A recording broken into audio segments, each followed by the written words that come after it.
Welcome this is day 2 of the People Summit, and to this session here is the Into the Cities session on the Greater Golden Horseshoe. My name is Shelley Petrie. I'm with the Greenbelt Foundation here in the Toronto and Greater Golden Horseshoe region. And in today's session, we have 8 fabulous speakers giving some great presentations on stories about opportunities to protect biodiversity in this region. This region is one of Canada's most densely populated and rapidly growing region. And you'll be impressed by how much we can still do to protect biodiversity in this region after you see all these presentations. I believe that there is a poll that has been taken about trying to guess the tree canopy in the city of Toronto. And I think the top result, with 45% of these people that took the poll, was that the canopy is between 11 and 15%. Is that, we have Kim Statham with us from the city of Toronto. Kim, is that true?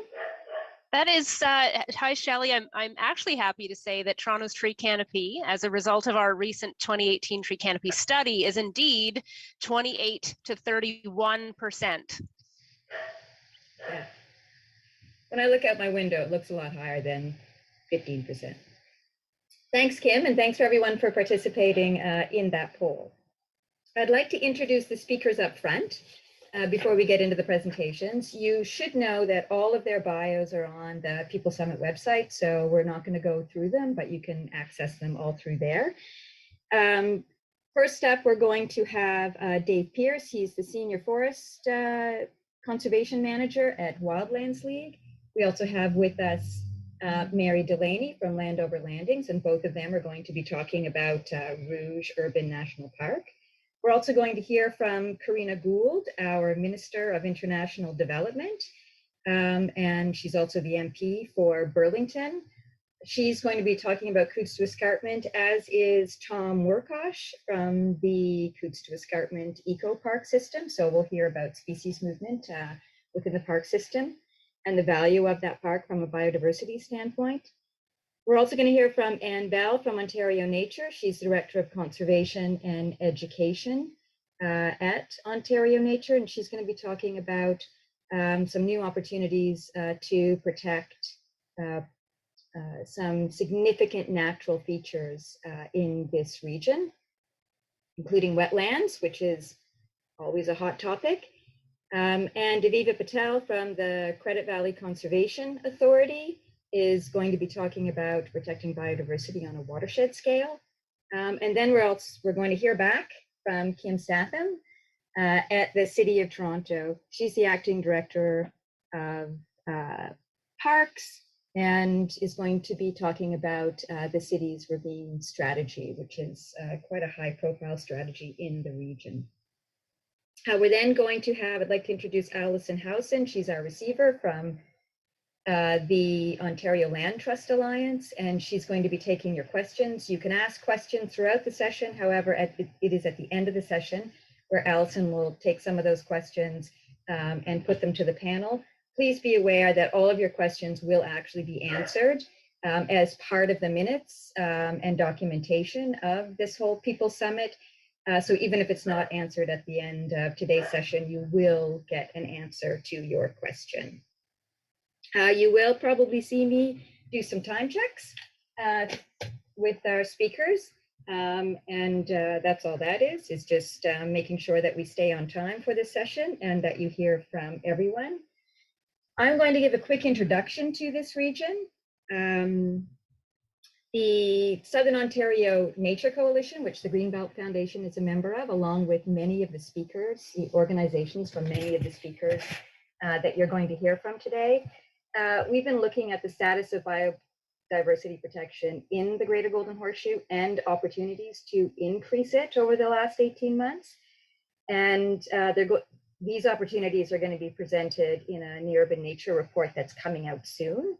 I'm going to provide some quick highlights or findings from that work by sharing just a series of maps right now. Dave?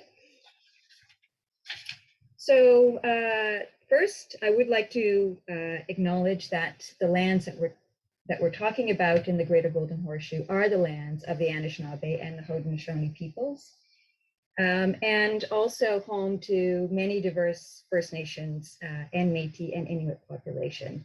And that includes a very high Indigenous population within the urban areas within this region. So we want to acknowledge their kinship with nature and our understanding that we have a lot to learn about conservation in working with Indigenous peoples. And that that is something that we look forward to certainly in this region where we have many First Nation and other communities. This is just to point out some of the familiar commitments that our federal government has made to protecting biodiversity. So you have the Target 1, 25% of Canada's lands and waters by 2025. You've got the 2 billion tree commitment. You have a commitment to Indigenous reconciliation through conservation. And we have a commitment to connecting Canadians with nature. And around all of those commitments, of course, are programs and funding to meet those commitments. Dave? In the Greater Golden Horseshoe, in urban areas, this requires a strategy to protect Canada's nature within an area that is growing.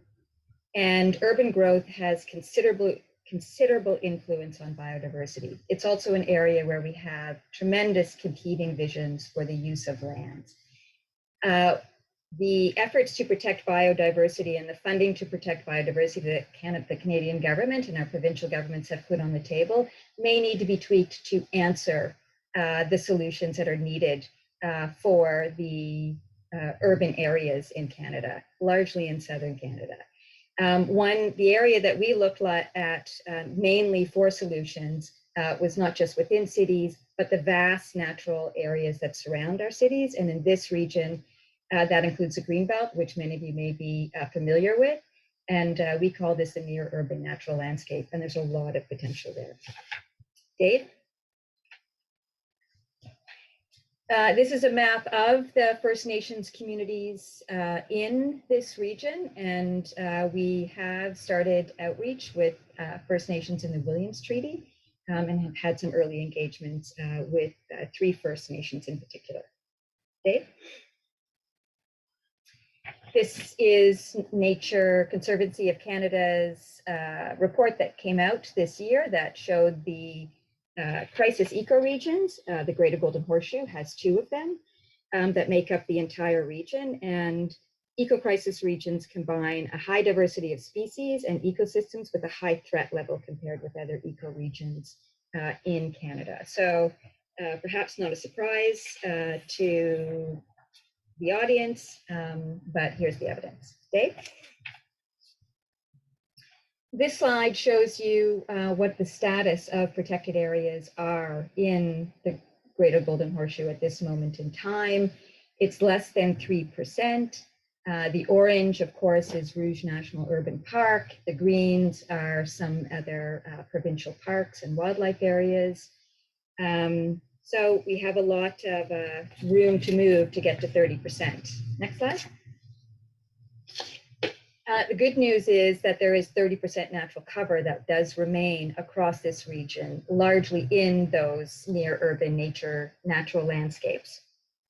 And a lot of opportunity to, as you can see in this colorful map, to protect some significant hydrological and ecological features in the region. And Anne Bell from Ontario Nature will likely speak directly to this slide. Next.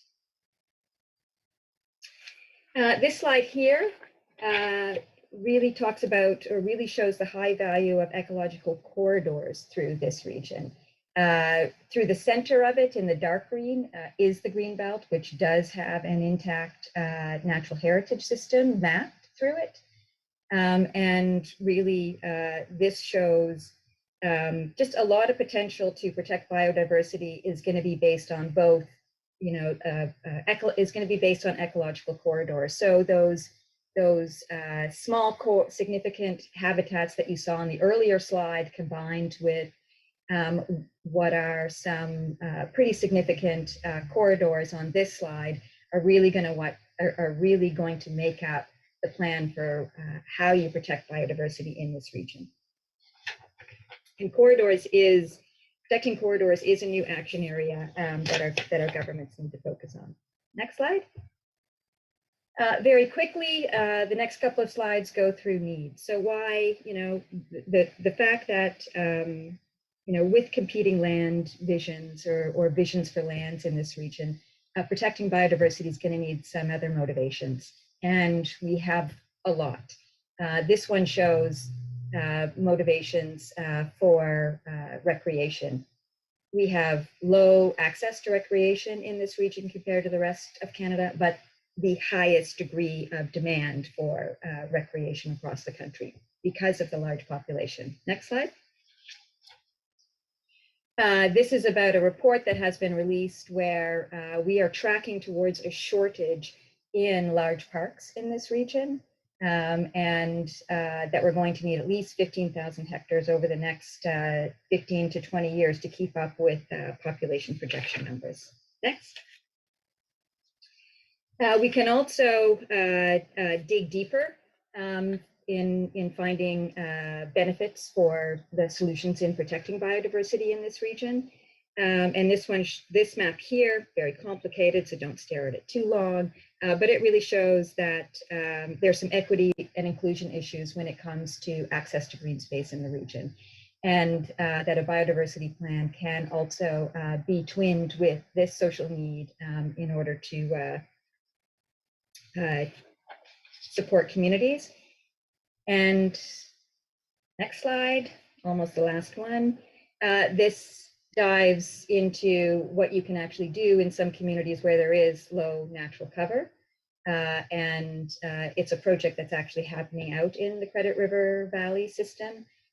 And Credit River Valley is a partner in this project, where you had River Valley with low natural cover and modeling of increasing the amount of tree canopy along that river valley and within that community, and it models the health outcomes that you will get in it models the temperature reductions that you can get in the community, and we have other programs that are modeling some of the health outcomes for neighbors and residents that live in those communities. So this is all to say that there is lots of opportunity to protect biodiversity in this region and to create new protected areas in this region. Corridors are going to be a big emphasis, and that these last few case studies really show kind of the benefits of doing this work in the region. So I'd like to present or hand it over to Dave Pearce right now. Him and Mary are going to talk about Rouge Park. Dave? Thanks very much, Shelley. That's a fantastic presentation. I'm going to try to be quick because we got so many great speakers, and I'm just trying to get out of the way and let some of the good content come through. So Wildlands League, our mandate is protecting wild spaces with a focus on public land. So we've been involved in Rouge Park since it was first formally proposed at Parks Canada to take over management in 2010. The Rouge, we've already seen a map from Shelley, so it's located in the eastern boundary of the city of Toronto and houses much of the lower Rouge River watershed. And it's surrounded by the city of Markham, Toronto, Scarborough on the west, on the east, city of Pickering, and to the north, Stouffville.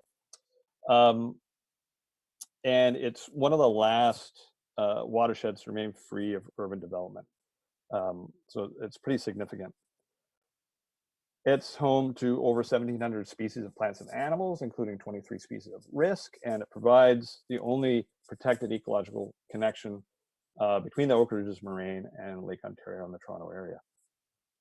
And it's also one of the best remaining examples of Carolinian forest in the Toronto area. And so there's 7 million people living within an hour's drive of Rouge Valley. And so the Rouge National Urban Park is an amazing opportunity to educate Canadians about nature, but it also risks being loved to death with so many people. So with so much at stake in a very busy urban landscape, assuring the long-term health of the park requires a strong management tools, and those that prioritize conservation and provide clear guidance for visitor use. So that's why Wildlands League and many other groups were determined that the law which governs management of the park must clearly state that protection of ecological integrity be the first priority in park management. And this was achieved in 2017 after the initial drafting of the law did not include this priority.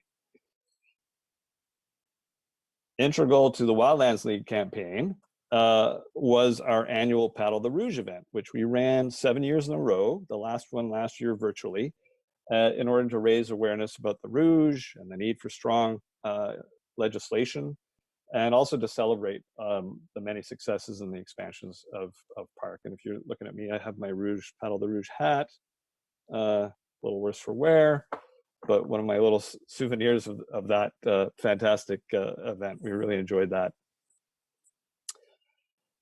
So the protection of the Rouge was made possible by the efforts of dedicated local citizens who for many decades fought to save the valley from urban development, and the Ontario provincial government, and then municipalities, and lastly, obviously, the federal government stepping in. But this area has been stewarded by Indigenous people since time immemorial, and it was an important trade and harvesting area and transportation route to Lake Simcoe and the Upper Great Lakes. And it was also important to the European fur trade. And then post-colonization, there was conversion to really a European and agricultural landscape. And then about 100 years ago, urbanization and tourism and recreation, kind of those two demands and pressures rose kind of simultaneously in the early 1900s. And it was really like in the mid last century that conservation authorities, the Ontario government, local civil society groups began to protect the Rouge. I should actually go back because at that time Rouge was pretty confined to this landscape.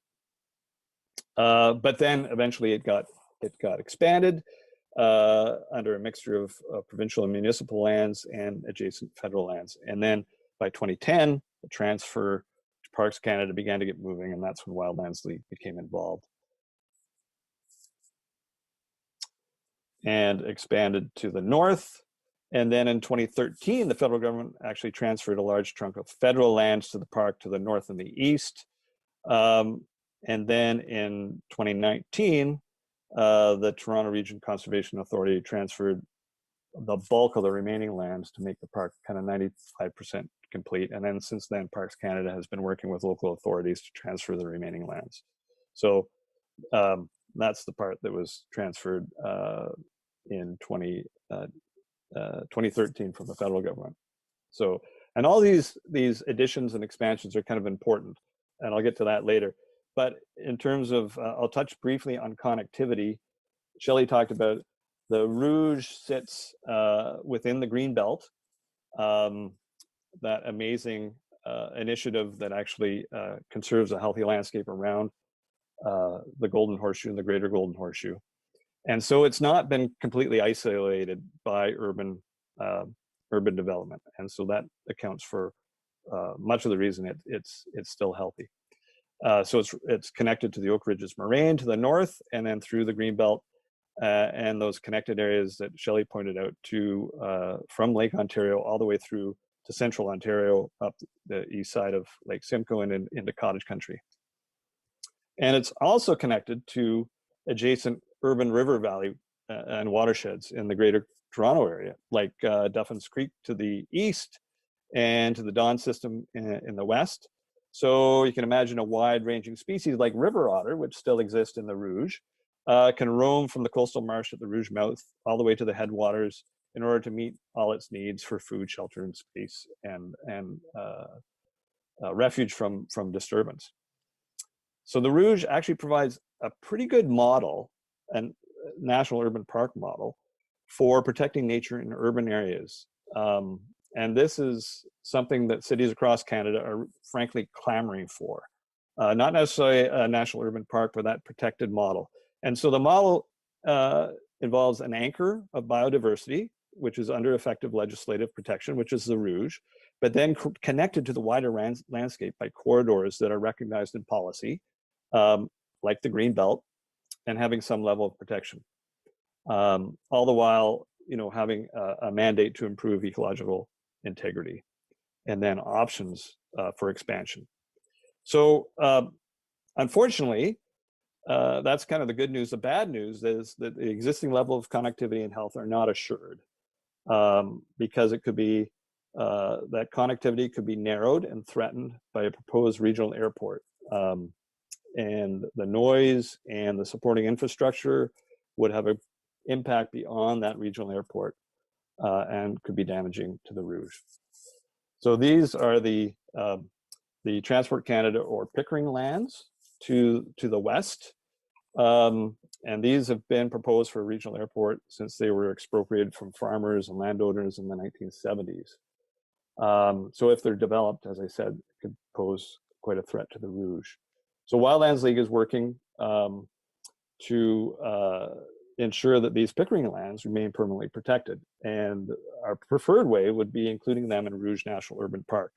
So as I pointed out, Rouge has a history of expansion and transfer from one level of government to the other over time and growing.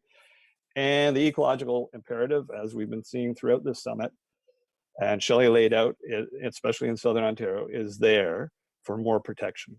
And this is something that could happen very easily because it's under federal control already, Transport Canada, and this control could be transferred to Parks Canada under Environment and Climate Change Canada.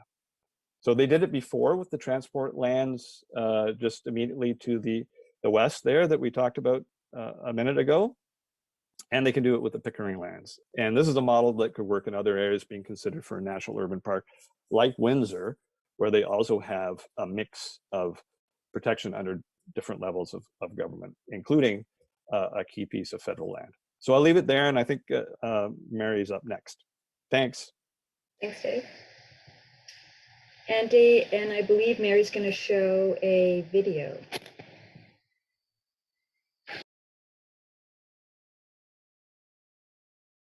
There is an almost desperate movement across Canada to save special areas of environmental concern. The federal lands should be among them. True, we're hardly wilderness, smack dab inside the most populous, fastest growing, most diverse area of the country.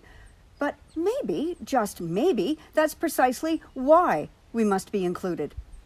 Ironically, we're already protected, have been for almost half a century. But our protection was completely unintentional, the exact opposite of the original objective. And today, we're half national park and half farmland, right on Toronto's doorstep. How this came to be is a tale of vision in the wake of decades of negligence and waste, and entirely predictable unpredictability. It all began in 1972, when 18,600 acres of mostly farmland and thriving rural communities northeast of Toronto were expropriated for an international airport that was never built. It was a time when aviation was the way of the future and the sky was the limit. But the airport faced fierce opposition. A grassroots movement, People or Planes, rallied farmers, executives, artists, housewives, business people, politicians, hippies, and members of a burgeoning environmental movement, back when green was just a color, and long before it was a way of life.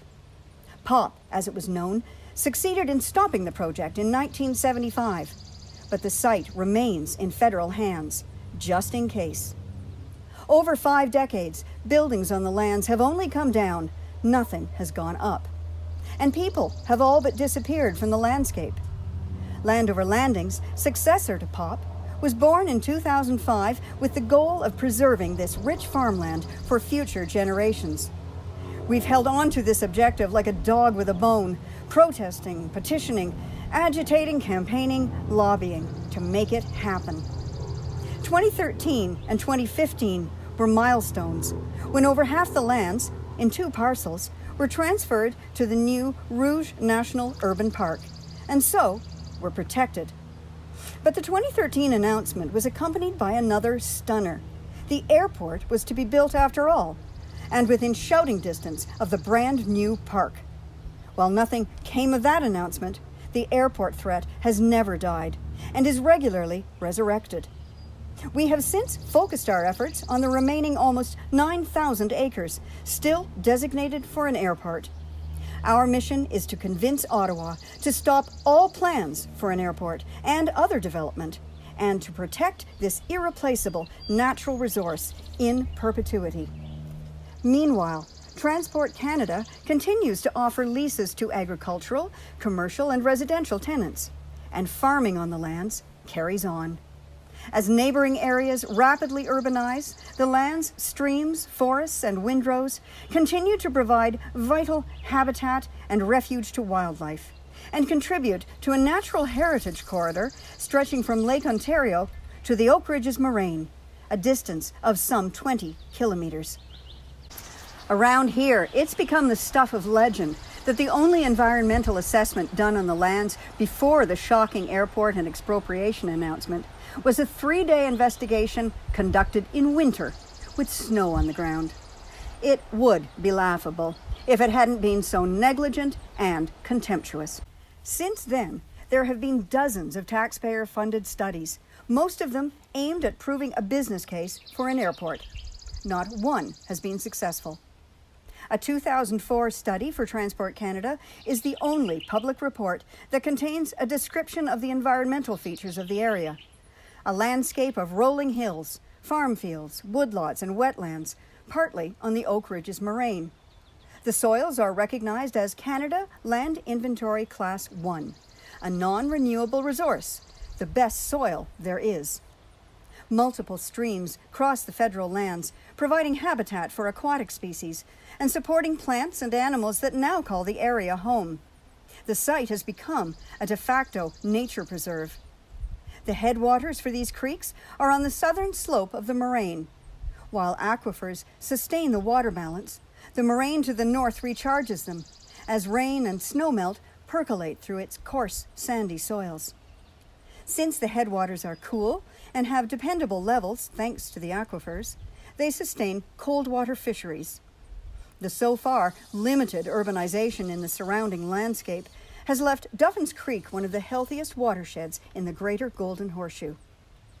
The lands feature a mix of Carolinian deciduous forest and plant species common to the St. Lawrence Great Lakes zone.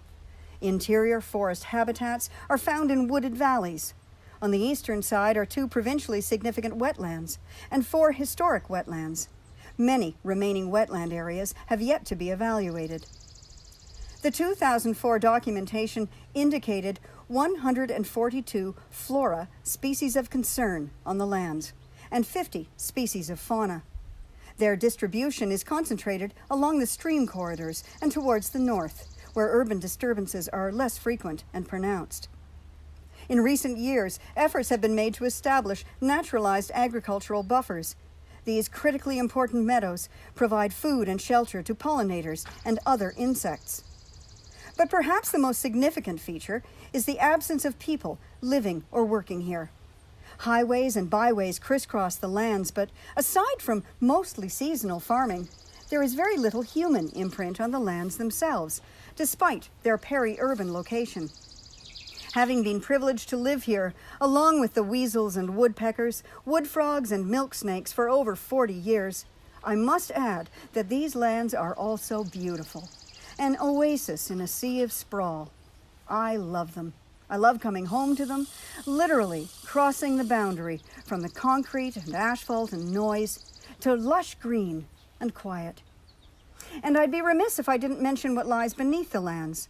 First Nations habitation over millennia has left behind a wealth of archaeological and cultural traces of the Wendat, who lived in large agriculture-based settlements.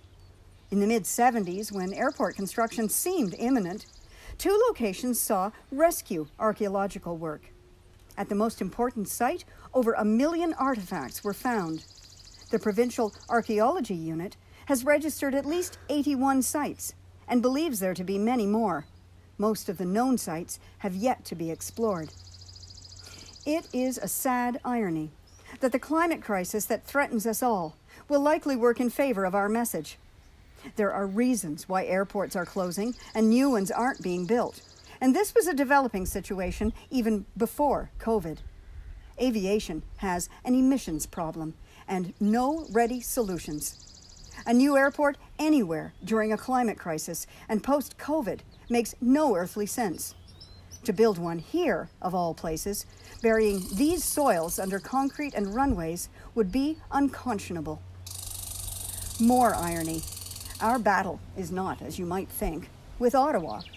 Rather, our hurdle these days is getting our local politicians to face facts. Oh, they pay lip service to climate change mitigation strategies while baking into the wording of policy statements and official plans their support for a Pickering airport. They are shameless in their crafting of this mixed message and appear to have no qualms about misleading the public. One further threat, although we consider it a long shot.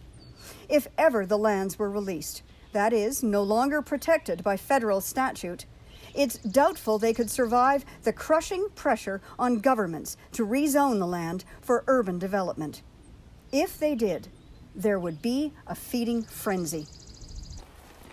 Now, we all know for every challenge, there is opportunity.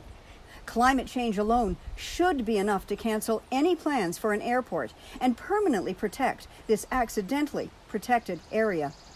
If saved, the lands would continue to be a natural carbon sink, helping to offset the emissions of the surrounding rapidly growing metropolitan area, sequestering carbon through careful conservation practices and regenerative agriculture. And Land Over Landings has a clear vision of what these lands could be. We call it North Pickering Farms, the lands transformed into a regional food and ecotourism hub serving Canada's largest urban market. It would be a revived community, providing residents with local food, exciting opportunities, secure jobs, and a healthy, sustainable future. The vision includes an incubator center for training new farmers and a research center dedicated to resolving the challenges the agricultural sector faces as the planet warms. Canada could and should be leading the world in this research. The lands would become the ideal neighbor for Rouge National Urban Park with its foundational pillars of nature, culture, and agriculture. Or better yet, these remaining lands could become part of the park. This has been a long fight, arguably the longest continuous protest movement in Canadian history. Now into our second and even third generation, we are advocates who have gone from fighting against something to fighting for something.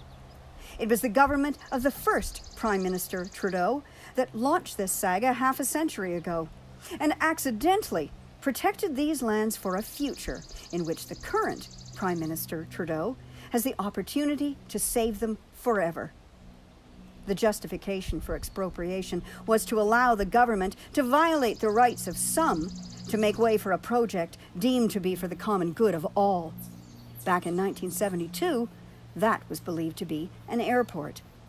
But today, we can't imagine a better public good than to protect these lands on purpose, for the right reasons, once and for all, in perpetuity, so they can forever offer fresh food, fresh air, fresh water, wildlife habitat, and green space for all, feather, fur, and fin, and us.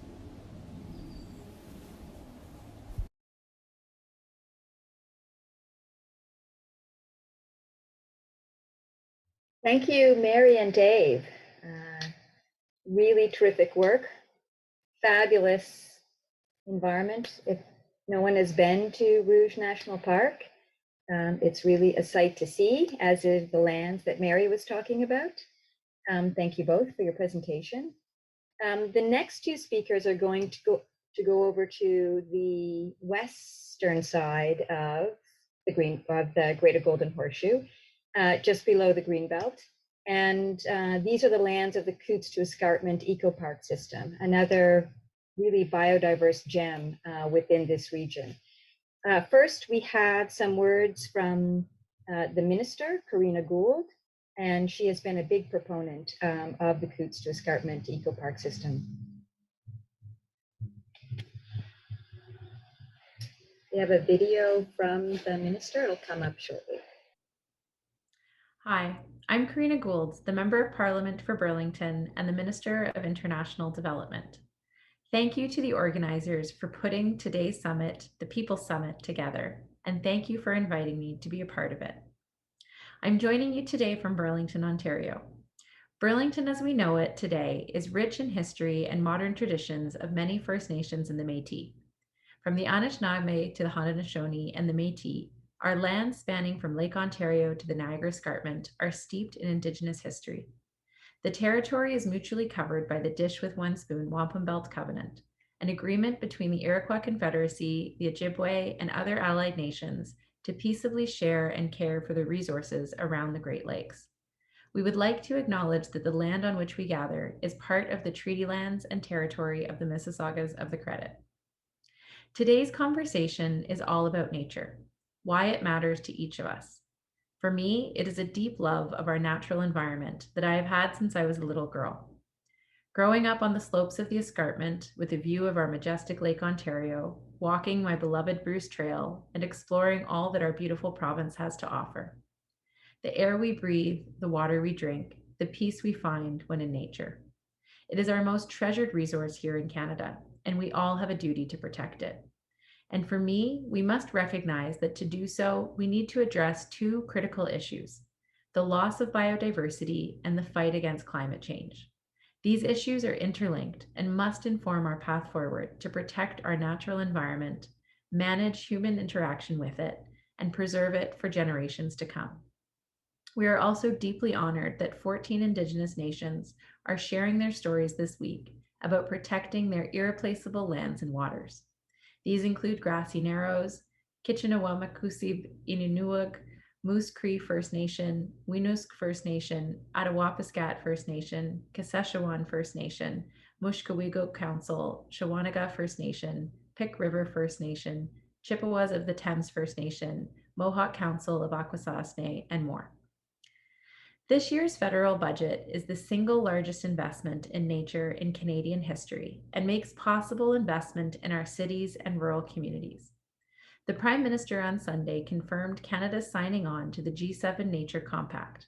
We've committed to protecting 30% of our land and water by 2030, and we have committed to planting 2 billion trees across Canada. Both initiatives are well underway. We recognize the vital relationship humans have with nature, and in fact that we cannot separate ourselves from the planet. We depend on nature for our health, clean air, water, medicine, our economy, food security, health, and quality of life. Nature is actually our greatest ally in the fight against climate change. We too need to be an ally of nature. I'm also very proud in my capacity as Minister of International Development that the Prime Minister announced a doubling of our international climate financing to $5.3 billion over the next 5 years. Recognizing that we are one planet and we cannot prevent the collapse of biodiversity or stop climate change if we do not work across the world and in partnership with developing countries. This funding will enable us to increase the work we do in adaptation, nature-based solutions, and with women and Indigenous peoples to ensure their voices and knowledge are part of the solutions in the fight against climate change and fighting against the loss of biodiversity. Through Budget 2021, the Government of Canada is investing $4.2 billion in nature protection, including funding to achieve our commitments to conserve 25% of Canada's lands and oceans by 2025 and 30% by 2030, and to protect biodiversity and species at risk. For example, resilient wetlands, grasslands, forests, and croplands are very important for migratory birds, species at risk, and other wildlife.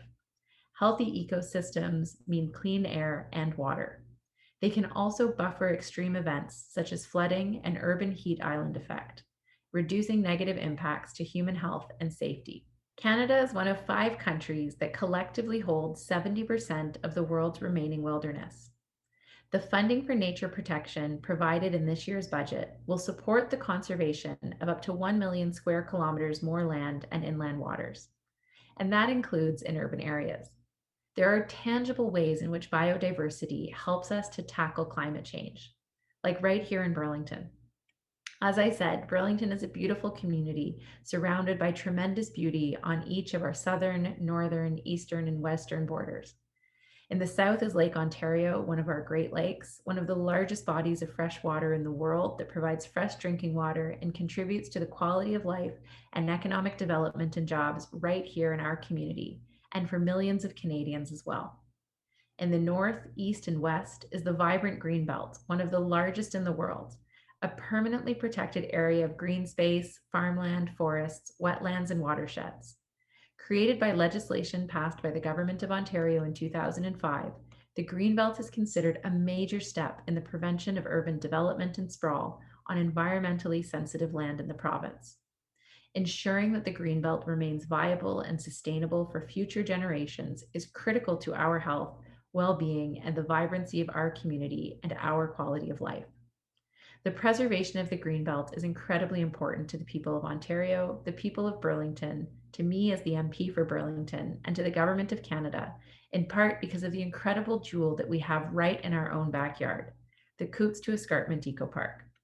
The Cootes to Escarpment EcoPark system is a collaborative initiative to protect, restore, and connect more than 3,900 hectares of natural lands right here in Burlington and around the Bay in Hamilton.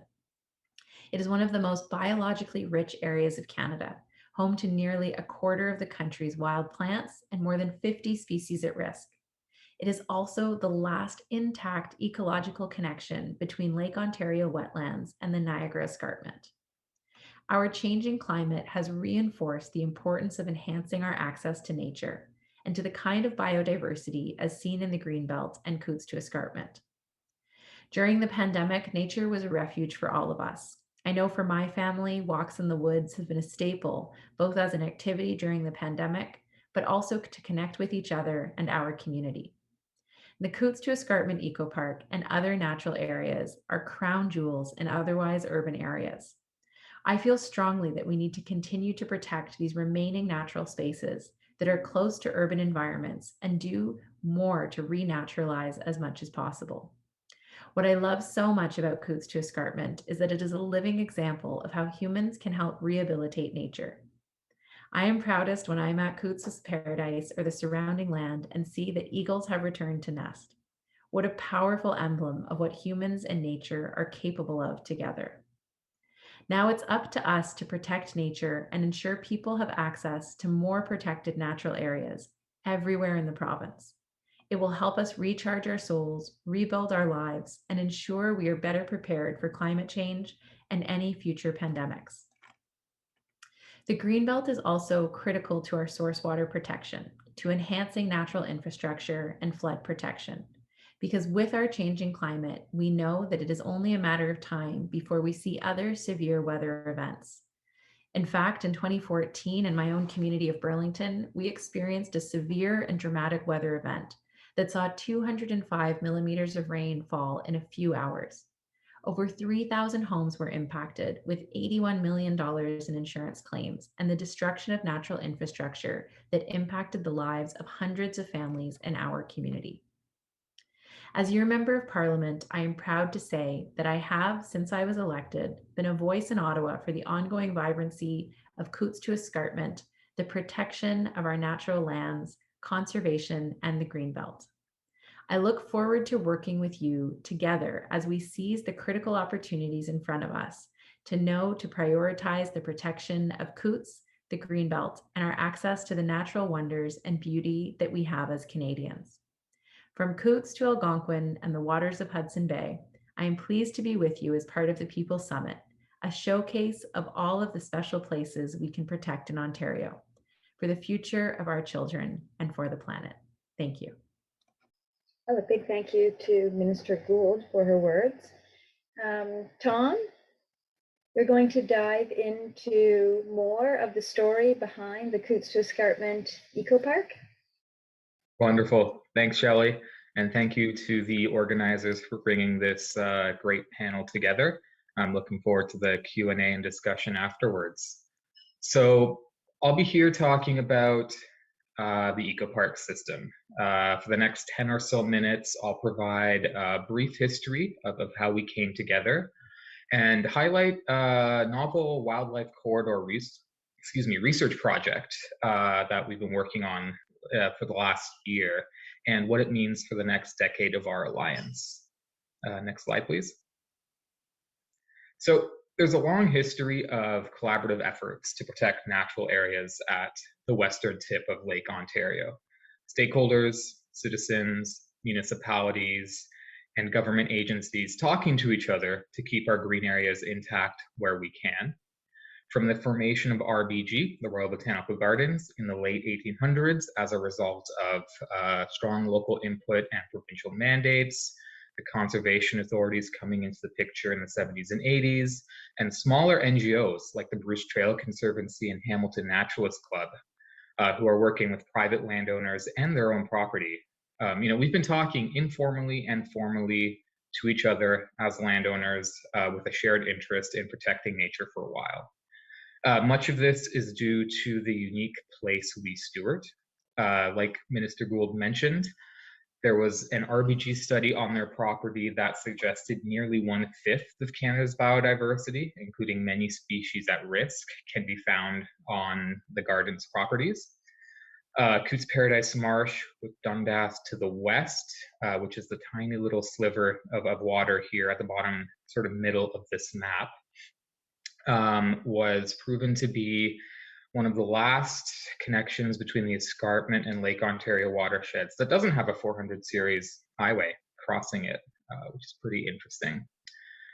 And a good example of our collaborative efforts in this area is the Hamilton Harbour Remedial Action Plan, which has been working to restore the body of water that's to the right of this image. That's Hamilton Harbour right over there. And in the early 90s and the 2000s, a few of these agencies involved with the RAP started talking about doing something with the land around the harbor. They were and still are concerned about the urban pressures that potentially can destroy these green spaces that are vital to the watersheds that connect to the harbor and then Lake Ontario. It was through these discussions that the EcoPark system came about. Next slide, please. And in 2013, after drafting a research report, strategic plan, and more conversations about what are we actually going to do, 9 partner agencies signed an MOU effectively bringing the EcoPark system to life. They include the Bruce Trail Conservancy, City of Burlington, Conservation Halton, Halton Region, City of Hamilton, the Hamilton Conservation Authority, Hamilton Naturalist Club, McMaster University, and last but not least, RBG. And we've been working together ever since on things such as land securement. We've added nearly 300 acres worth of properties to our study area. Events, we host an annual BioBlitz and festival, also work through partner agencies to have a presence at their events. We've been doing a ton of really great research, including the wildlife corridor piece, which I'll turn to soon, and a lot of other things, effectively raising over $8.5 million for this project. Next slide, please. If we zoom in to the west, I guess, the Hamilton area, our study area is really a loose boundary determined by partner agencies who have added portions of their owned lands, or in the case of RBG, the entire property is on the EcoPark system, are really trying to address fragmentation of landscapes, the growing population, and other urban issues that are not really unique to this area. But again, our landscape is unique. In the Hamilton area, we've got connective tissue into the Dundas Valley, which is along the Desjardins Canal, which is sort of the top left of this map. Cootes Paradise, which is Canada's second ever bird sanctuary, and also significant sort of cultural areas. We've got McMaster University, Burlington Heights, and a ton of trails. There are many, many trails owned by all these agencies and Bruce Trail Conservancy and the Naturalist Club in this area, including the RBG Arboretum. Next slide. On the Burlington side, we're really focused on this area called North Aldershot, which is along the escarpment. The south facing of it, its slopes have several ravines that connect down to Hamilton Harbour and then Lake Ontario. It is filled with quite a few Carolinian species, and it's home to the Jefferson salamander. So it's quite an area, and of course, many trails for folks to really enjoy. Next slide, please. So, you know, those maps, our vision maps, sort of highlights what we are trying to protect, but who are we? In a nutshell, we're an alliance rather than a single park. It's a park system. What we try and focus on is being flexible, effective, and permanent in our efforts to collaborate amongst the 9 landowning agencies that have signed our MOU. I think what makes us special and unique is we're completely voluntary, consensus-based. We don't do anything that any of our partner agencies don't want to. And it's very much that idea that we come together and talk. As always, we are seeking new ways for engagement with our neighbors, citizens, and stakeholders. If anyone's got any ideas, send them along. And I do want to highlight that, you know, it's not our intent to obtain any regulatory powers over our partner agency lands or private landowners. We are really, you know, that voluntary grout between our partner agencies. I think this is one of the best ways of looking at it. We don't have sort of legal powers or really existence. We're a gap-filling exercise. We're the grout, trying to fill in where we can. Next slide, please. We've always wanted to do more. One key piece is to look in detail on our ecological corridors with more tools than we've had in the past. And fortunately, like a lot of our earlier speakers have highlighted, there is and has been a growing discussion around near urban and peri-urban areas in Southern Ontario and what they mean to enhancing and restoring and connecting wildlife corridors. Through SONC, the Southern Ontario Nature Coalition, we've been a part of that conversation since 2019. And one of the pivotal pieces of research in Ontario was on this topic was done in 2015 when 2 biologists, Bowman and Cortez, conducted a mapping wildlife corridor study on the Great Lakes Basin. They mapped it at a 1 hectare area per time, approximately 100 by 100 pixels. So, which is great, but the whole EcoPark system is about 30 square kilometers. So it wasn't really a detailed picture of our area, but it did inspire thoughts of, oh, could we do something like that as well? Next slide, please. And through SONC, we were able to sort of zoom in that broader Ontario research project into our study area. It was a 3-part approach. We started with determining a land use and land cover in our area, and then conducted a generalized connectivity analysis and a focal species connectivity analysis on the northern-tailed shrew, Blanding's turtle, and white-tailed deer. All those pieces led to identifying more clearly priority areas for multi-species connectivity in our neck of the woods. Next slide, please. I wanted to highlight the land use cover map. I think it's really interesting, not only what it shows, which is a lot of deciduous forests and tilled properties, but also the process of it. It was publicly available data plus engaging our partner agencies that really put this together and got a more complete picture of what we're looking at, which proved to be really, really helpful for us. We also zoomed out of our study area as a part of this research project to start looking at how do we fit in the broader context of this area of Ontario. So we added a bit of a buffer zone. Next slide. And like I was sort of alluding to, it provided us with a more fine-tuned look at this western tip of Lake Ontario. To the left of this presentation, there's the original study by Bowman and Cortez back in 2015. Our analysis is to the right. It's much more nuanced. We increased our information by 44 times, essentially. So we kind of have 45 times more worth of detail on the map than we had before. Next slide, please. And this has been a part of our conversations for a while in our planning process to bring the EcoPark system into fruition. We have been talking about land corridor connections.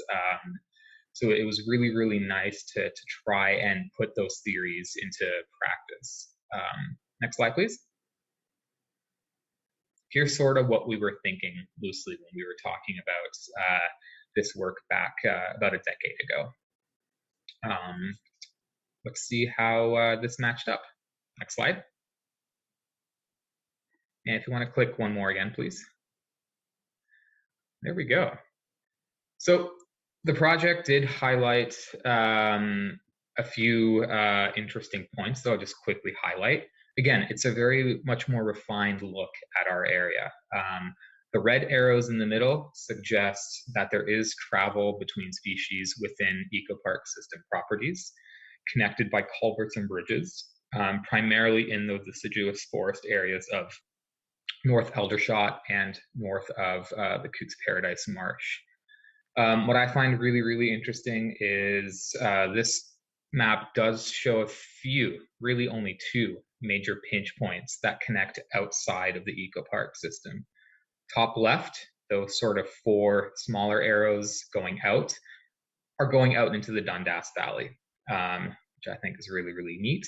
And then on the right top of this map, those two arrows go out into sort of northern Burlington, Milton area. A lot of agricultural land in there as well. So some interesting questions coming out of that. To the bottom of this map, that big red X or half X just means we didn't have aquatic species as a part of our, I mean, we had the Blandings turtle, but more aquatic type species. So that's an interesting question for us to see. How do we actually connect to Hamilton Harbour and Lake Ontario for further research? And that last little one with the question mark is what's happening and how do we contribute to the urban landscape of Hamilton? I think that's a really, really interesting question of how does peri-urban really, really connect to a growing area that's really, really just developing right now. That particular spot is Burlington Heights. There's quite a few cemeteries in that little pocket. So again, interesting questions and thoughts for further research. Next slide. And as a segue, we're at an exciting position to maybe ask some of those questions.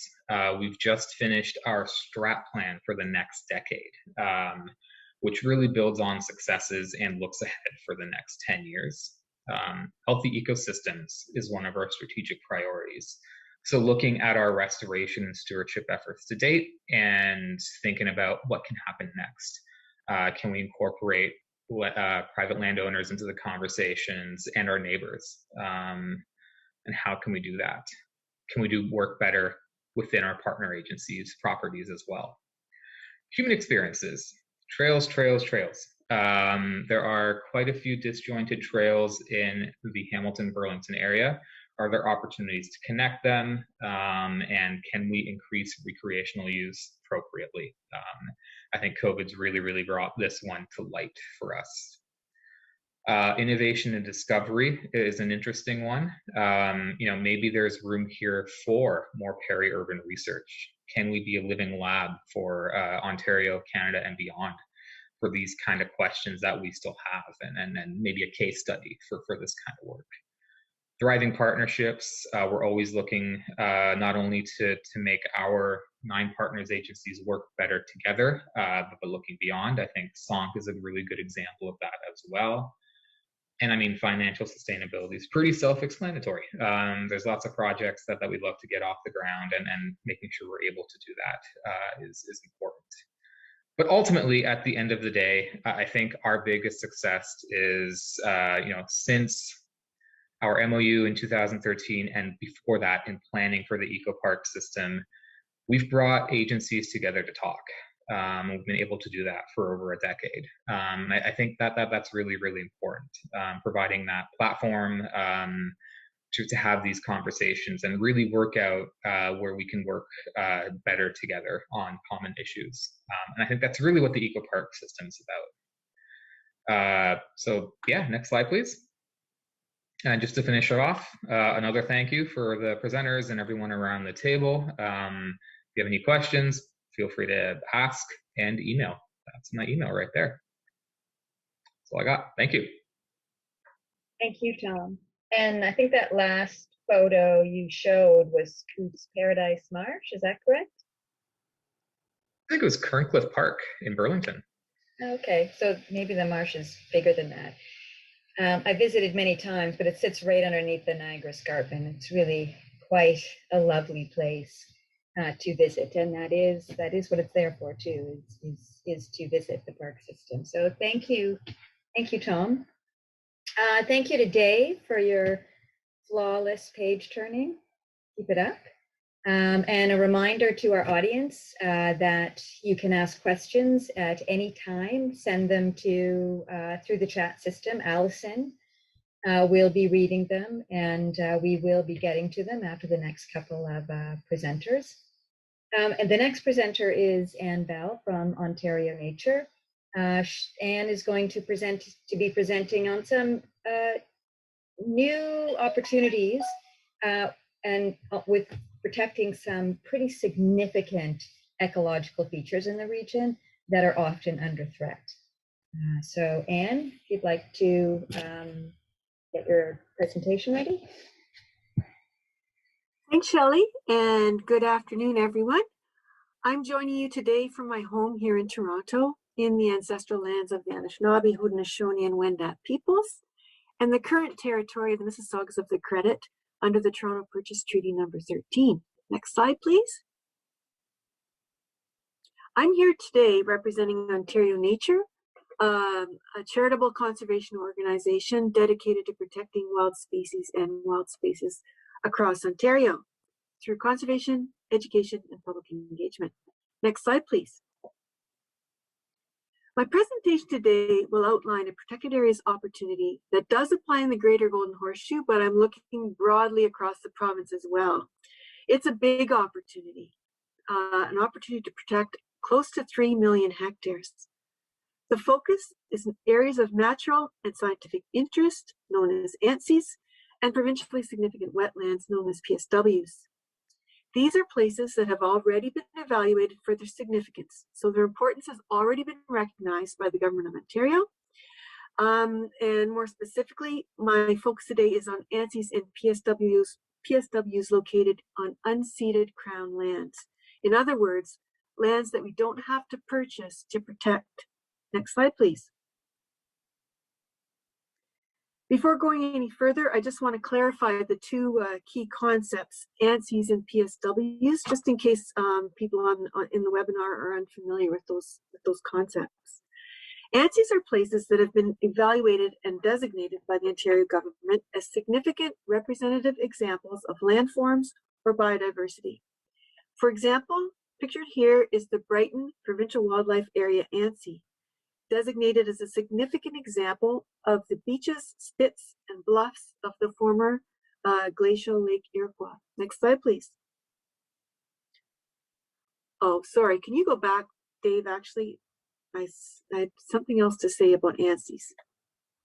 The origins of ANSIs are important for the conversation today. They were identified back in the 1970s through a provincial survey to identify areas that could potentially count as provincial parks. Then in the 1980s, due to fiscal and logistical constraints, it was decided that ANSIs should just complement the provincial parks program rather than necessarily being designated as parks. But now that the government is looking to expand protected areas, they jump out as pretty obvious candidates. Next slide, please.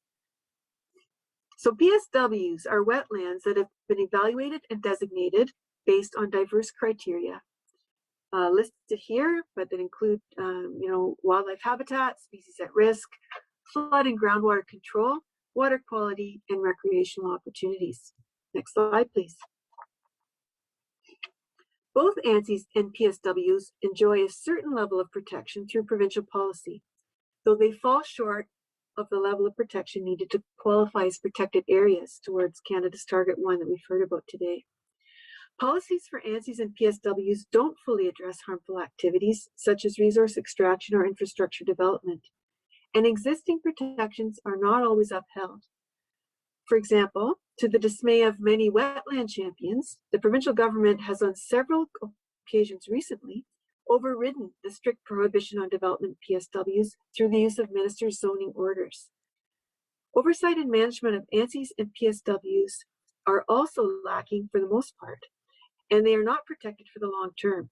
So all in all, a much higher level of protection is needed to ensure that our children, grandchildren, and all our relations are always able to enjoy the many benefits that these special places provide. Next slide, please. So let's take a closer look at the opportunity. Presented in red on this map are over 2,800,000 hectares of ANSIs on unceded Crown land. As you can see, the biggest ANSIs are in the north, though in southern Ontario, they also represent a significant conservation opportunity.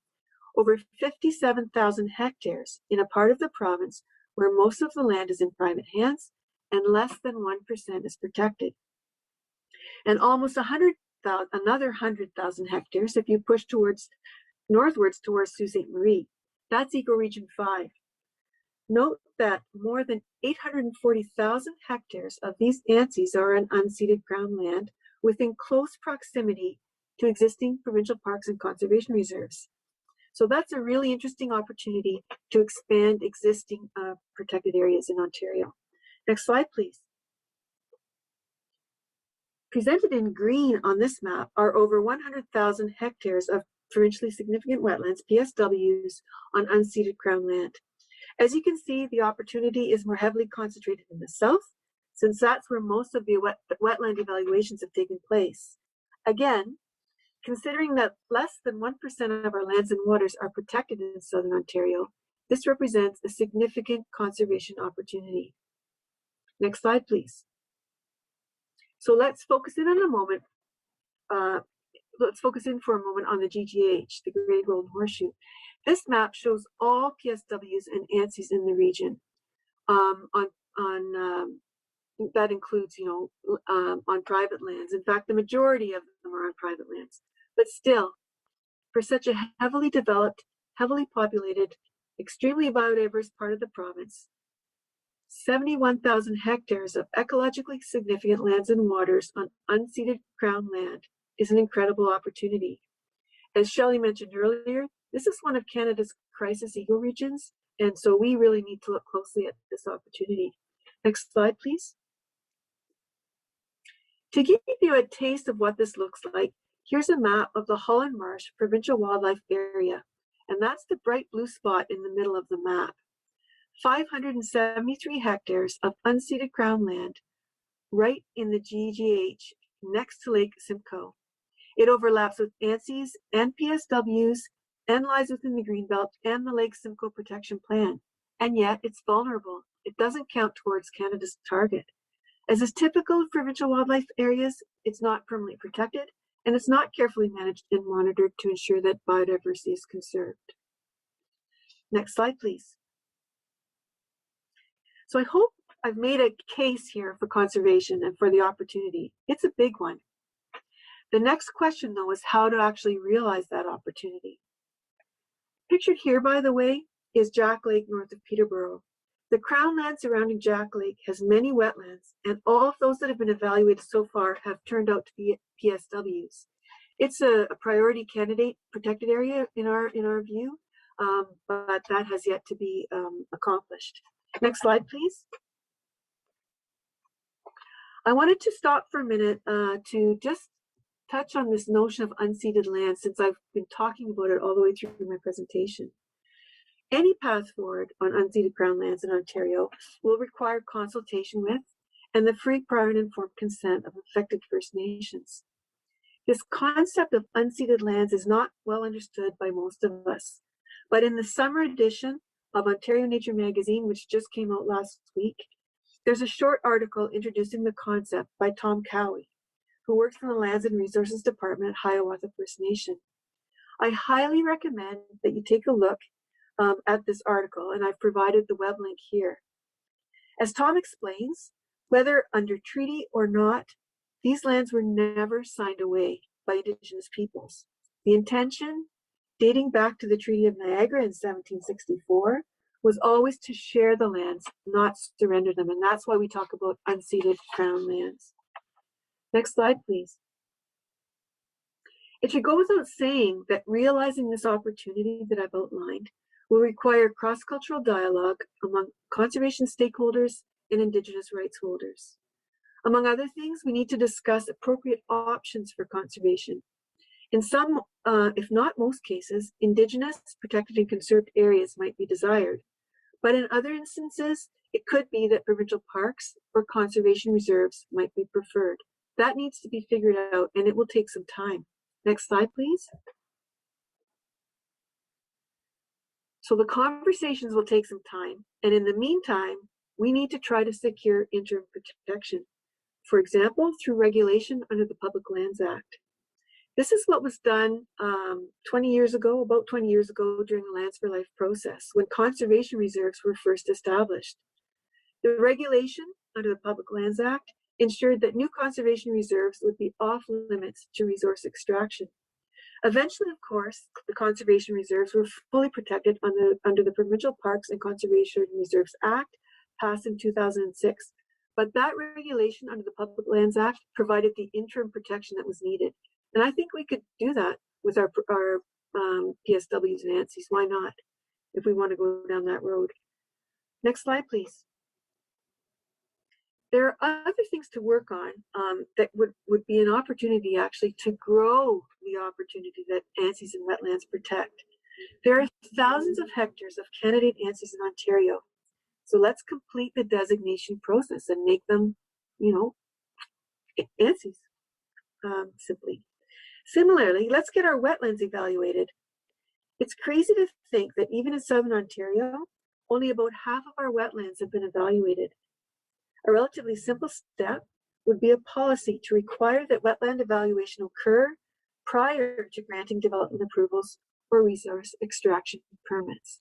So I think there's work to be done as well, just to make sure that these candidate ANSIs and our other wetlands move towards better protection. Next slide, please. So I'd just like to say thanks for listening, and I'd appreciate any questions or feedback if you have any. Thanks so much. Thank you, Anne. Next up, we have Aviva Patel with Credit Valley Conservation, who's going to talk about biodiversity on a watershed scale. One note about wetlands, though, that I rarely let go by is in the Greenbelt, wetland protection is easier, where anything over half a hectare basically is considered a wetland and is considered a significant ecological feature in the Greenbelt. So it really reduces the onus to community to identify and evaluate these wetlands in order to save them. And that's different thinking for something that, for lands that are still within, all these lands are within the Greater Golden Horseshoe. So it's an interesting perspective. Aviva. Great.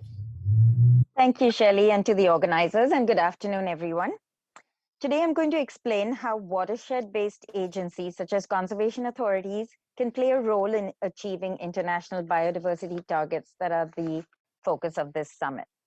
I'll provide a bit of context on what conservation authorities do and how they support their municipal partners in creating, protecting, and growing these protected area systems. Next slide, please. Conservation authorities are created by legislation in Ontario. There are 36 of them in total. They're basically community-based watershed management agencies, and their mandate is to protect people and property from flooding and other natural hazards. They also help to conserve natural resources for economic, social, and environmental benefits. The next slide, please. The arrow in this figure shows you the boundary of Credit Valley Conservation, which I'm going to talk about today. This conservation authority covers the watershed of the Credit and several smaller streams. Next slide, please. A fairly large area in the north. This map shows the Credit River watershed with its municipal boundaries. Watersheds frequently cross several municipal boundaries, and so we partner with many different municipalities, each with their own priorities and concerns. Next slide, please. This slide shows the land use and land cover in our watershed. Natural cover such as woodlands and wetlands is shown in green. Agricultural lands are shown in yellow, and urban areas are shown in gray. The northern watershed is rural in nature with a high degree of natural and agricultural cover. However, as you can see, it's highly urbanized in the south with little natural cover. So achieving protected area system targets will require some innovative solutions in cities where we know that more green cover is needed for the health and well-being of residents. Next slide, please. In Ontario, protected area systems are termed natural heritage systems, or NHSs. A natural heritage system has been defined by the province as a system made up of natural heritage features and areas and linkages intended to provide connectivity and support natural processes. An NHS can include lands that have been restored or have the potential to be restored to a natural state, areas that support hydrologic functions, and working landscapes that enable ecological functions to continue. So by natural heritage features and areas, the province means features such as woodlands or wetlands, and by areas, they mean features such as ANSIs. And by working landscapes, the province means agricultural lands or other types of open space such as urban parks. Next slide, please. There are several ways in which natural heritage systems are used by conservation authorities, and that's why we sometimes develop these in partnership with municipalities. It is the municipalities who are ultimately responsible for protecting them in their official plans. And NHS guides our subwatershed and watershed plans and studies. It allows us to strategically invest in restoration or land acquisition, and it provides a sound basis for our review of plans proposed by any level of government. Next, please. We know from our studies of the watershed that although we have a good deal of natural cover, we still have stressors such as habitat loss and pollution that affect the residents of the watershed. Climate change threatens to make these issues worse. We have issues such as flooding or low water levels, pests and tree diseases that are increasing with warmer winters, and areas of poor water quality due to a variety of reasons. So to improve conditions, we realized we need to increase the amount of natural cover on our landscape, specifically in our watershed, particularly woodland and wetland cover. We needed to increase it from 25%, which it currently is, to 40% to ensure ecosystem benefits keep up with projected population growth. Environment Canada has noted that regional woodland cover of about 40% is a moderate risk target that allows for continued protection of existing biodiversity and ecosystem health. Next, please. Consequently, we set a target for our natural heritage system and then identified the key components of the system, where we needed to have that natural cover now and in the future. We developed criteria and mapping for key natural features such as valley lands, wetlands, woodlands, aquatic habitat, etc., based on landscape science and provincial guidance. And then we merged these maps using GIS to create our natural heritage system. Next, please. A unique concept in natural heritage systems identification for our watershed is our centers for biodiversity. We define these as landscapes representing different geological areas of the watershed that have a high degree of sensitive and uncommon features, ecosystems, and species. Collectively, these represent important ecological areas that are capable of supporting native biodiversity in the long term. Next, please. There are a total of 11 centers for biodiversity that we've identified. You can see them outlined in black, spread out across the watershed, and they are intended to foster local community involvement in stewardship and protection. This is a map of our NHS with the Centers for Biodiversity nested within it. Natural areas cover about 30% of the watershed, and a good proportion of them are protected in some form of policy or ownership, but not all. And CVC-owned land, the land that we own and manage, is about 7,000 acres or 2,800 hectares. Next slide, please. So achieving our 40% protected areas target will require a diversity of approaches. As I'll explain, we cannot get there by policy approaches alone. Next slide, please. Municipalities are the primary funders of conservation authority operations. So essentially, we function as their technical arm. We provide data and information to support evidence-based decision-making. So we partner with municipalities to develop sustainable neighborhood action plans and to implement stormwater retrofits that harness natural habitat to manage stormwater where it falls. We also welcome partnerships with academia to provide students with applied work experiences. These partnerships help us generate new tools or data that can be applied immediately and in a practical way. And of course, we have NGO partnerships as well. Next slide, please. We develop strategic plans to acquire lands for recreation and protection using tools such as the Natural Heritage System to guide where and what we acquire. And we are aware that the majority of our watershed is private land. So we need diverse programs to engage the public and foster ecosystem protection. We have a number of education and outreach programs targeted at both adults and students. We engage and subsidize landowners in enhancing the biodiversity and ecosystem benefits of their properties.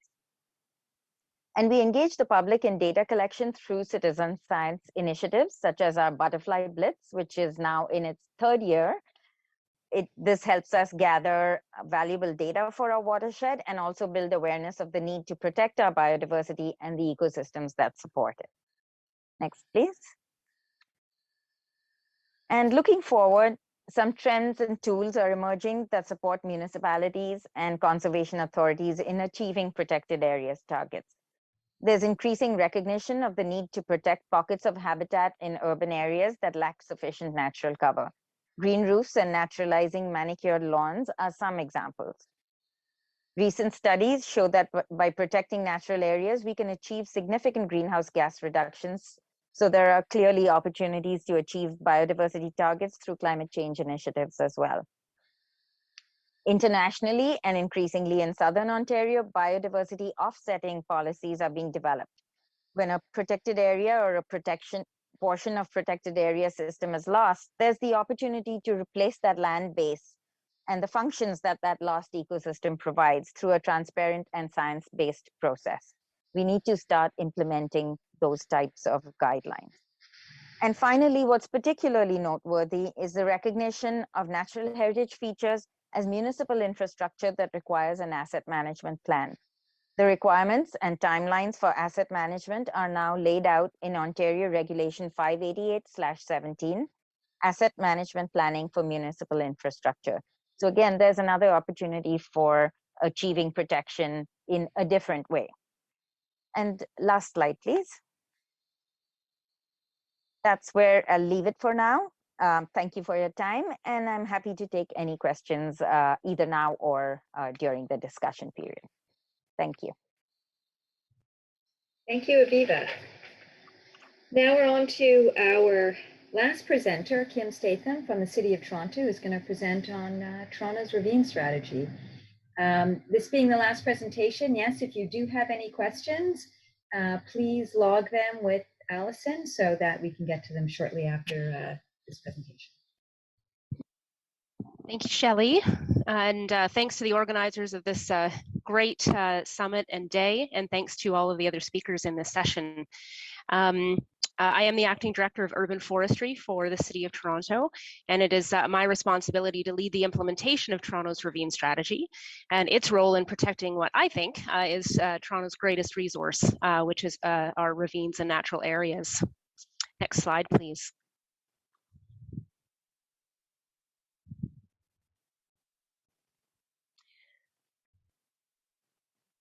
So while we are currently, Toronto is currently a city of approximately 2.8 million people, but we are expected to reach 3.4 million by 2041. So at the same time that we are planning for attractive, livable, and urban areas while balancing growth, we need to protect Toronto's ravine system and natural heritage. Dave, I think you, at the beginning of the session, were talking about, loving our natural areas to death. We think a lot about this carrying capacity of Toronto's ravine system within in our really great and dense urban environment. So in 2017, Toronto City Council adopted the first ever citywide ravine strategy, and then later adopted our implementation plan last year. And the ravine strategy and this implementation report provide a coordinated vision and a plan for managing the city's ravines through 20 actions based on these 5 guiding principles that you can see here on the screen. And these actions and guiding principles are designed to address the challenges but also the opportunities in the ravine system and the investments needed to balance protection and use of these special spaces. Next slide, please. So why do we care? Well, Toronto's network of ravines cover approximately 11,000 hectares in our city. That's about 17% of our city's land area. And we know that the ravines define really the structure of our city. I describe them as our backbone of our city's ecosystem and our green infrastructure system. And we know, of course, what they do for ecology, for climate resiliency, and for the people who are drawn and use these lands. Through an ecosystem services report led by our Toronto and Region Conservation Authority, we now know that Toronto's ravines generate $822 million in ecosystem services annually. Next slide, please. So let's get our eyes on what this looks like. So this map shows our environmentally significant areas, our ravine lands that are defined by our Ravine and Natural Feature Protection Bylaw. They're very similar as well to our official plan's natural heritage layer. And then in the lightest green is our parklands. So 60% of the ravine lands, so that's kind of the middle green color that you can see, are publicly owned. They're primarily owned by the Toronto Region Conservation Authority and managed by the city.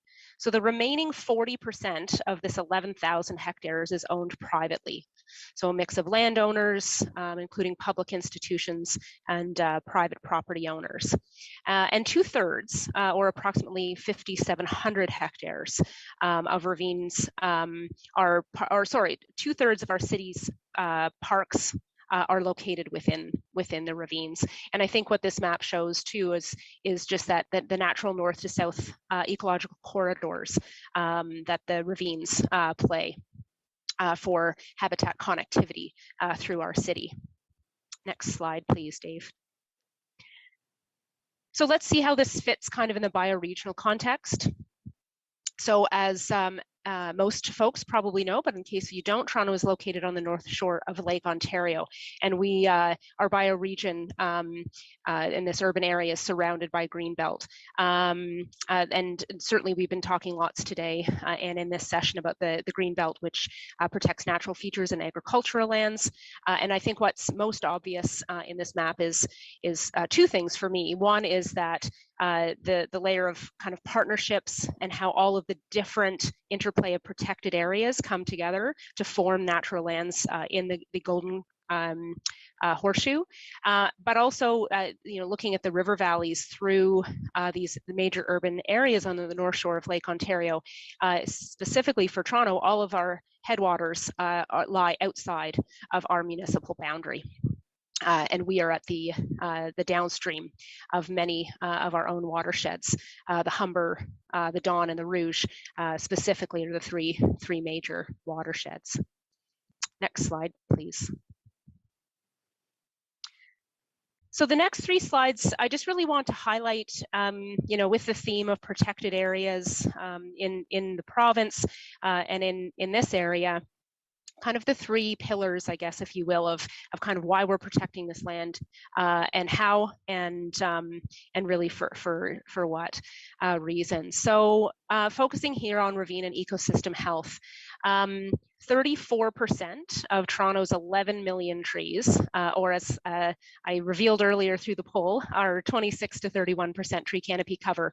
About 34% of that are found in parks and natural areas. The City of Toronto, through urban forestry and our partners, we plant over 100,000 trees, shrubs, and native plants in ravines each year.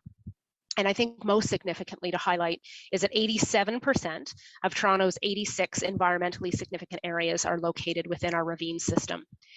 So there's a lot of reasons why we're protecting this resource. The ravine strategy highlighted 10 ravine priority investment areas, which will require directed funding to implement specific ecological improvements within our ravine system. Next slide, please. The second pillar that I wanted to highlight, of course, is climate resiliency. As I said at the beginning, Toronto's ravines are really the backbone of our green infrastructure within our urban environment and play a critical role in the resiliency of our city. So Toronto experienced 3 100-year rainstorms between 2000 and 2012. So let me say that one more time. For storm modeling, this type of storm and the volume of rain that you expect once every 100 years, we had 3 of them within a 12-year period. And in 2013, we had 2 massive storms alone. And the picture that you can see, I'm not sure if any of you were in the audience, were the drivers of those 2 cars in the forefront that thought they might take on the rising of the Don River across Bayview Avenue there.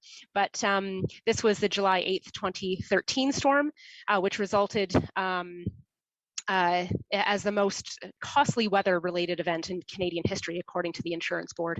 And the second major storm that we had in 2013, of course, was the ice storm, which had a huge impact on Toronto's tree canopy and our ravine system.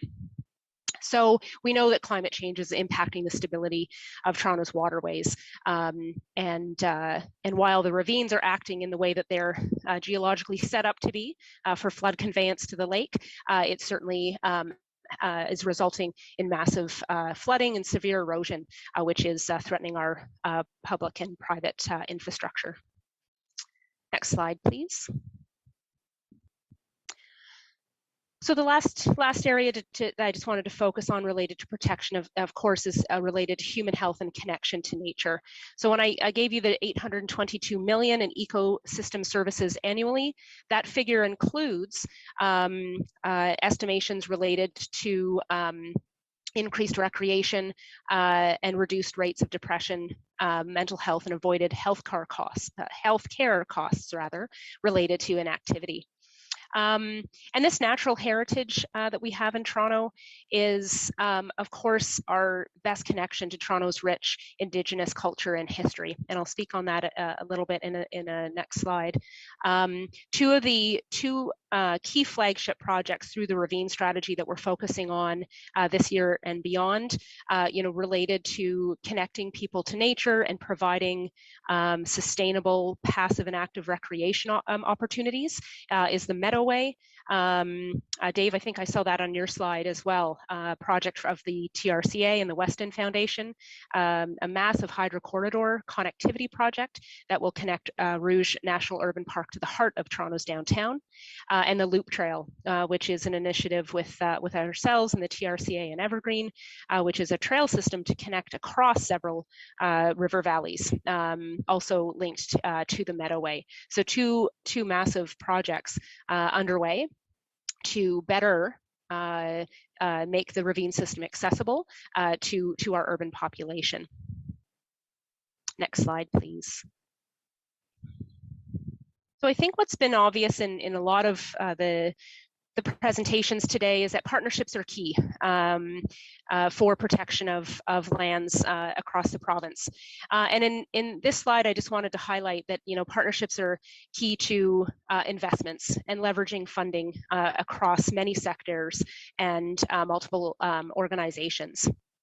I just wanted to highlight that in 2021, the City of Toronto is investing $82.5 million in Toronto's ravines. And that's through our operating budgets, as well as our capital budgets across not only Parks, Forestry and Recreation, where I work, but our transportation services, Toronto Water, as well as the TRCA.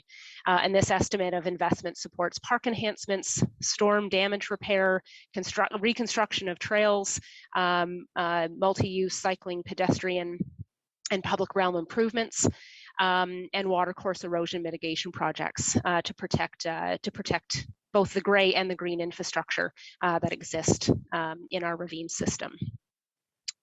Next slide. And so the second part, of course, to partnerships is the people. So not only to support community activism, which is crucial in the stewarding and protection and flourishing of these lands, but also to ensure that we are getting input, feedback, and that we're including every stakeholder meaningfully around the engagement table. In 2019, the City of Toronto hosted over 4,000 volunteers to work through our programs, which protect and restore Toronto's ravines. And through the ravine strategy, we have a number of projects that were launched last year during a very difficult virtual and physically separated COVID year. But I just wanted to recognize our great partners in the TRCA, Park People, Leaf, and Evergreen. I'd just like to highlight a couple of the projects then that we'll be undertaking in 2021. We've taken significant steps to increase engagement in ravines and advance the ravine strategy goals and priorities since the adoption of our implementation plan in 2020. We're expanding a student internship program that's being led by the TRCA. We miraculously launched and piloted this project in 2020 during a really difficult summer, and we're planning to expand that in meaningful ways in 2021. We've been collaborating on how to advance Indigenous business opportunities that contribute to the goals of the ravine strategy and also placemaking and placekeeping in Toronto's park system. This is an initiative that PFR is working with Toronto's Indigenous Affairs Office, as well as our Aboriginal Affairs Advisory Committee. That's the advisory committee to Toronto City Council. To guide our work with Toronto's broad Indigenous organizations and communities to actualize economic opportunities across these lands. And the last that I wanted to highlight is to complement our volunteer programs. We're piloting an unsupervised volunteer program. There's a lot of demand in Toronto for folks to get in the ravines and get their hands dirty and contribute to stewardship of these lands, including managing invasive species, litter cleanup, and more. So that's new for us, and that will be expanded this year. Last slide, please, Dave. So thanks very much. That was a really high-level overview, but I was just so pleased to be invited and included in this session. So thanks, Shelley, and to the organizers. Thanks, Kim, and thanks to everyone for keeping on time. We really got through this with no time wasted. As we go over to Allison for questions, I would like to thank all of you here today and your community and your Indigenous collaborators, really for the accomplishments that you have achieved in this region and for your future goals for this region. Conservation authorities and our cities, like the City of Toronto, the leadership and the expertise and the drive, that comes from your organizations really can be seen on what is still left on this landscape today. I think we should also thank the Minister Gould and the federal government with their provincial partnerships on really making that commitment, that high ambition commitment to protecting nature and people, and to set us up for a better future, and to know that here, with all these ideas that were presented today and the work presented today, that as this region grows, it can also grow greener. So thank you all today. And we're going to turn it over to Allison, who's going to manage the audience questions. Thanks very much, Shelley. And I'd like also to reiterate those thanks for all of the participants on this session. It was a fantastic set of presentations, some really interesting subjects covered.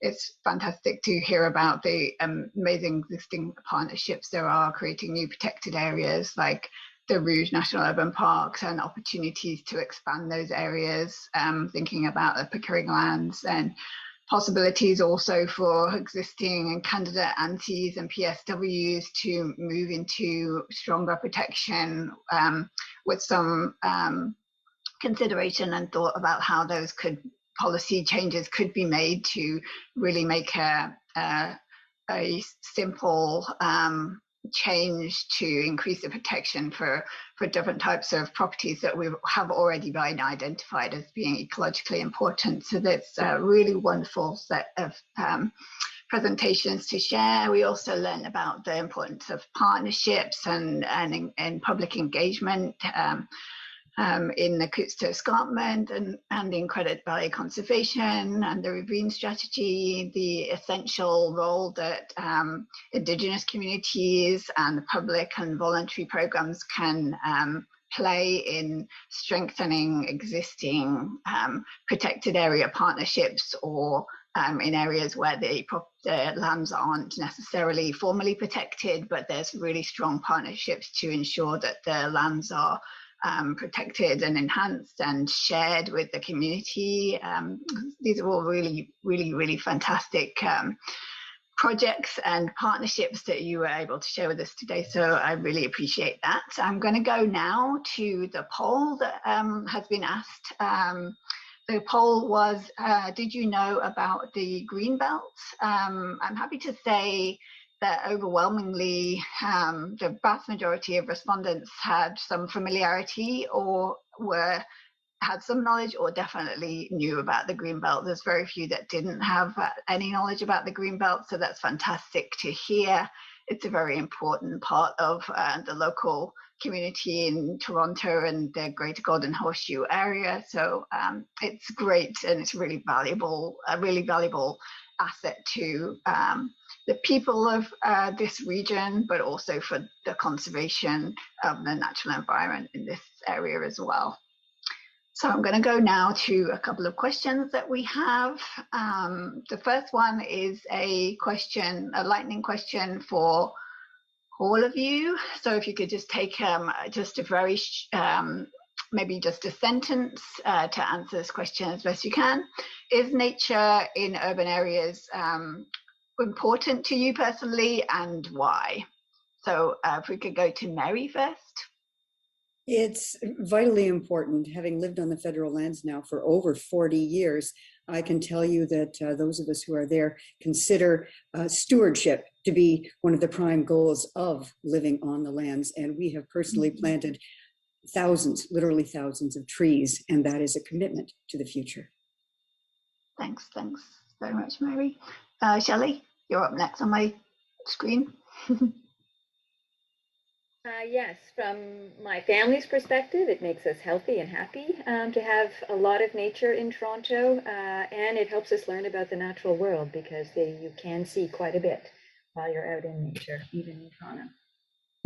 Thanks, Shelley. Tom? Certainly, it's one of those pivotal things that we've learned over COVID. Having a patio or somewhere to go is really crucial. I'm encouraged always when I check in on iNaturalist and local projects and see people posting photos and things from their backyards. That's really, really inspiring, knowing that those little pockets can be corridors too. That's so true, so true. Dave, you're up next.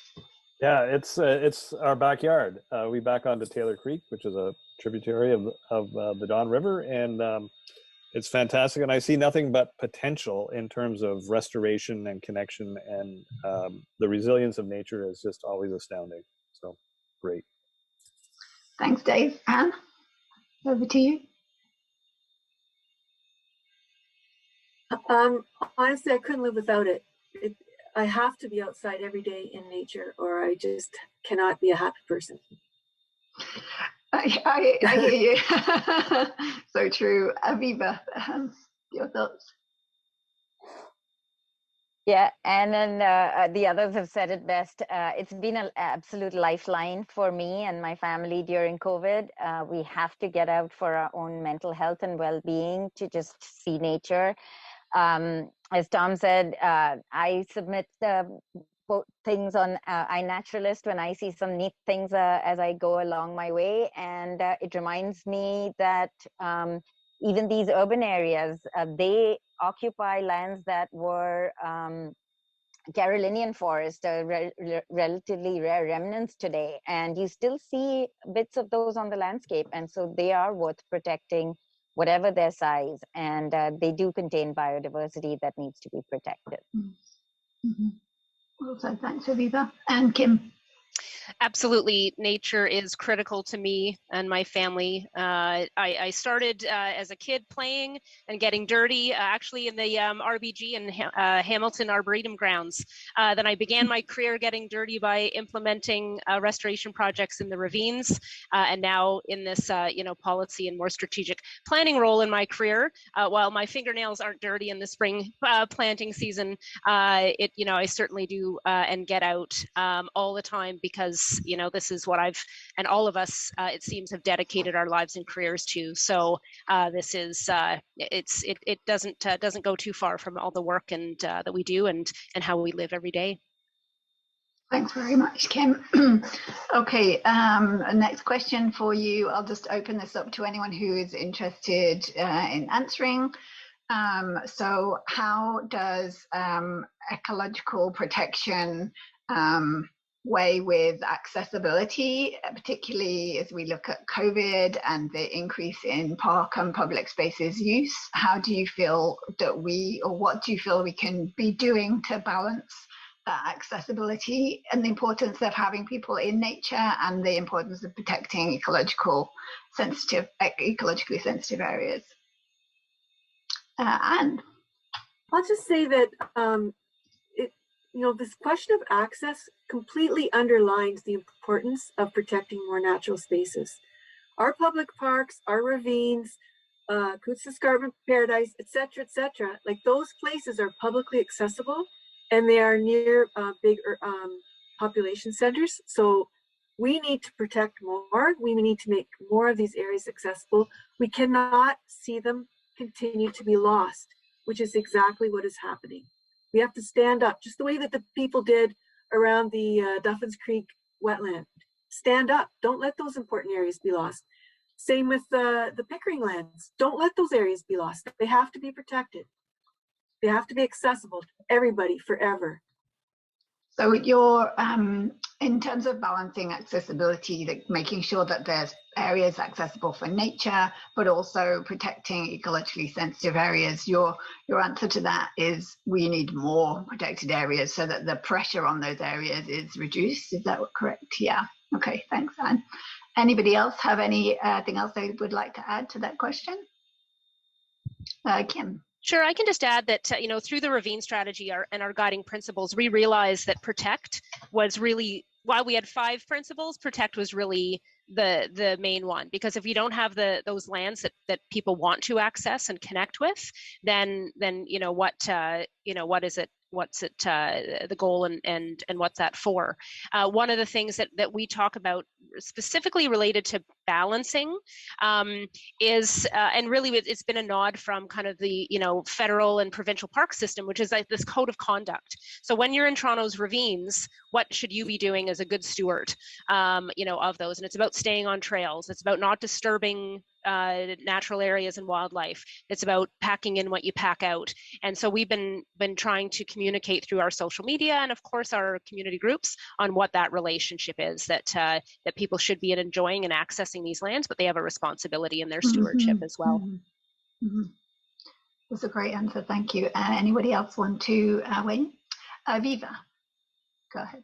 Sure, I can speak a little bit to something that we do in Credit Valley Conservation and probably other conservation authorities as well on the lands that we manage and own. We have a zoning system, and so there's areas that are protected more for the natural environment and for ecosystem processes to occur and for sensitive biodiversity. But there are also zones where more of that recreational development can occur, and we can enhance the visitor experience in those areas to make that accessible for people. So we try and achieve that balance through that zoning system. Yeah, that's great. Thanks, Aviva. Okay, I'll move on now to the next question, which is a simple one. What organization could we donate to plant trees in Toronto's ravines? Great question. Thank you for the interest. A couple of organizations. The TRCA has a conservation foundation, Evergreen, Park People, and LEAF, Local Enhancement and Appreciation of Forests, are all excellent organizations.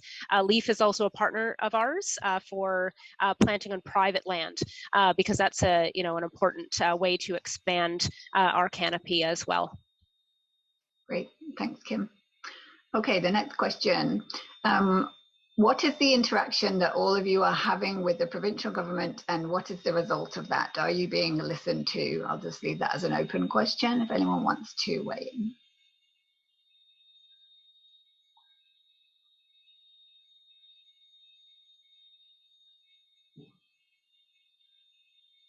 Aviva? I can speak just a little bit to in terms of the provincial initiative, that is the Conservation Authorities Act, new regulations that are coming out in draft. So they're currently on the environmental registry, and so conservation authorities are preparing a response and working on comments to that. So it's a little premature to sort of say what those comments are at the moment, but we are working through that to respond and trying to engage with our provincial partners as well offline. Okay, thanks, Aviva. Anybody else have any comments to add to that? Anne? Sure, I was hesitating because I don't want to be cranky, but what can I say? I'll just say a good example of the kinds of interaction we've had is exactly what happened to the Conservation Authorities Act at the end of last year. There was huge public outcry against the changes that were put forward. Public outcry across all political spectrums, people engaged in numbers and ways that we've never seen before, and we were completely ignored. So that kind of sums up the relationship so far. But maybe things could improve. There's always room for improvement. I would add to that, but just you may feel discouraged, but don't stop providing input, and eventually we will be listened to. Yeah. Okay, good. I think we're about out of time, so I'm going to pass back to Shelley to wrap up. So thanks again to all of our speakers and for the fantastic set of questions. So thanks, everybody. So thank you to the audience members. For those of you that are active, stay active. And for others, we hope you get active in these issues in your community or dream big across the region. Thank you for participating. If you have more questions, please send them in and they will get answered. And you can look for Dave recordings of this session and all the other sessions for the People's Summit that will go up on the website in the near future. Other than that, if you're attending more sessions in the People's Summit, thank you very much. We wish you all the best going forward. Thank you.